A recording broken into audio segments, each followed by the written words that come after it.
so often small journeys, micro adventures, little adventures lead to bigger ones. But this story is about how a bigger journey led to a smaller one, which then I suppose, again, it depends on how you look at it, might turn into a bigger story. I have a project, as you can see on the screen, called Expedition 1000, and this has been I guess it's my life's mission in some ways, aside from Say Yes More.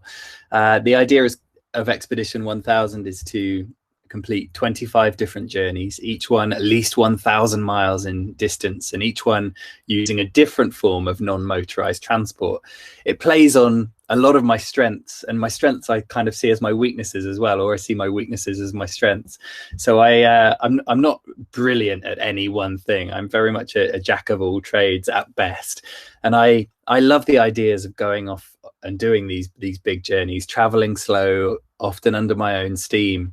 And then it's all about the people that I meet along the way. But I don't train for any of these trips. So whether it's skateboarding across Australia or riding a water bike the length of the Norwegian coastline, quite often I try that craft. I think 11 out of these 15 journeys that I've completed so far, I've tried the craft for the first time on the day the journey started or the day before. And then I just let my body and mind kind of settle into the journey over the first couple of weeks. And then off we go, further and faster as time goes on. So I'd like to talk about, this story starts with journey, I think it was number 9. I was on this amazing 3-wheeled craft called a wyke. It's a mix between a tricycle and a sailing boat. So I guess it's wind and trike equals wyke. And I was riding the length of the Atacama Desert in Chile. And it was a time of my life, it was back in 2014. Well, I didn't really have any commitments at all. I didn't have a home. I was just kind of traveling around the world, or when I was back in England, I was kind of sleeping in London's parks or cadging sofas or whatever I could do to not pay rent, basically, and spend more time focusing on an adventure life. I got an email 7 days before the end of this wyke journey inviting me to speak and share some stories about other adventures at a non-motorized transport show in Germany. Now, this show is called the Spezi, and it's a non-motorized it's the perfect place for someone who's just in love with non-motorized transport, which you might be able to guess I am. So I said, yeah, I'll be there. And literally 2 days after finishing that 1,000-mile or 1,000+ mile journey in Chile, I flew straight to Germany, to Frankfurt, and then got a train for an hour and a half down to this little town called Germersheim, which is right on the Rhine. And there were hundreds and hundreds of people at this festival, and there were hundreds and hundreds of different ways to travel.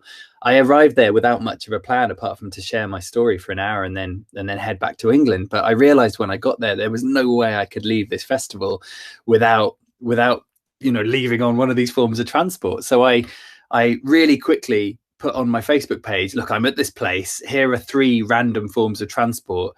You vote, and I'll get on one for the first time and ride 1,000 miles back to the UK.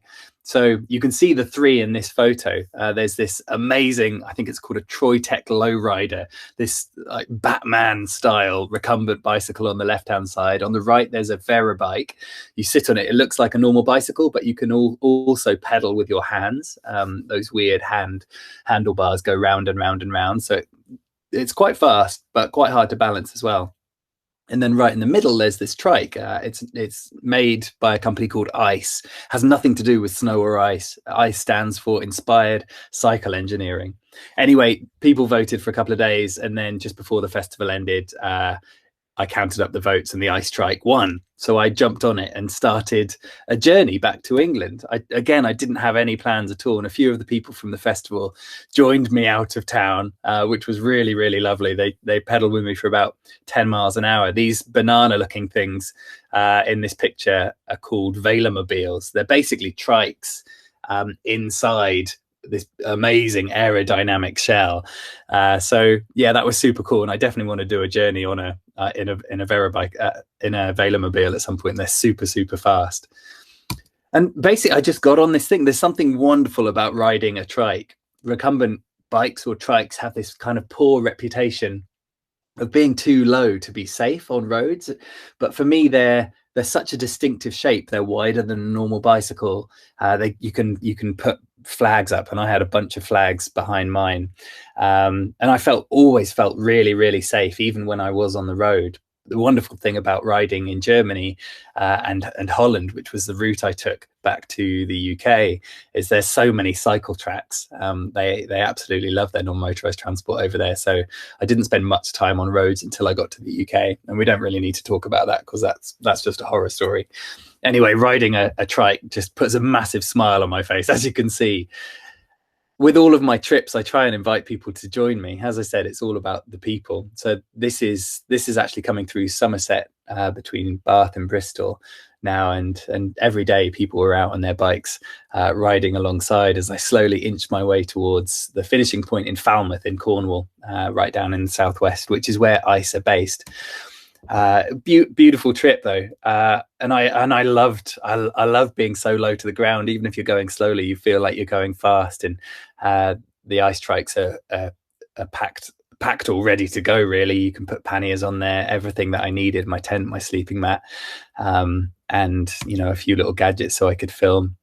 And I think the beautiful thing about doing any kind of adventure is that you know, even if you've never done anything before, you can get on something, move all day. If you're hungry, you eat. If you're thirsty, you drink. At nighttime, you set up a tent, you lie down, and then you wake up again. And then the only difference between a micro adventure for one day or an enormous cross-continent ride is that you just repeat again and again and again. And I just really love that process of slowing down, of having a really simple life.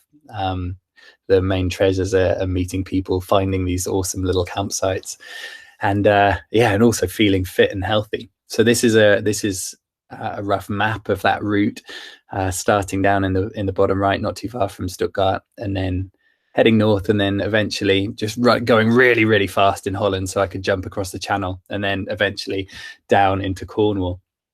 So when I got to Plymouth or just beyond, as I go on these journeys, I also often stop in schools and talk. And I'd love to, hopefully a video is going to work here. I'd love to show you a little film. This is definitely my highlight of this entire trip. Absolute carnage, but how brilliant was that? Totally unexpected. I spent the day at that school, Burriton, and then they decided very last minute to do a little avenue of tiny children. You might have noticed in that video, one of them desperately wanted me to run over their foot, and I'm so glad I didn't. So that was just such a lovely moment, and kind of cemented the positive memories of this trip. I got on so well with the team from Ice Trikes that they then gave, or the Yes Tribe was then founded a year later, in June 2015, and not long after that, ICE offered up a second trike. So I've still got mine.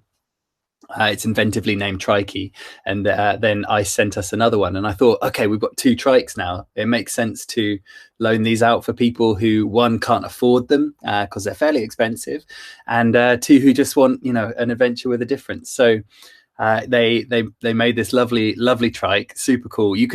If you can see right at the top of this slide, if you go to sayyesmore.com/yesrides, we've got trikes and Swifty scooters and a few other things that you can borrow if you ever want a cheeky adventure. So loads of people have taken these trikes. Here's Tanya. This is definitely one of my favorite journeys to have followed on the Say Yes trikes. Tanya visited loads of different islands, and then you got Paul up top left. Emma Ferry joined Tanya in the top right, and then a guy called Willie and Riz, and all kinds of different people have taken these trikes away. So these are available to you guys. Once we're allowed to venture beyond our front porch again for a long period of time, then feel free to. All you need to do is drop us a line, and we'll sort it out if they're available. So super cool. Now, my girlfriend at the time, this is 2007, now wife, Em, we decided that we wanted to do a 1,000-mile journey. I couldn't do one on an ice trike because I'd already done one of them, but we decided that we would try some kind of recumbent bicycle. And Em's never done any kind of adventure like this, so we decided to have a little 2-day micro adventure around London on the trikes. And rather than me talk my way through it, we made a film about our little micro adventure, which I really hope you'll enjoy.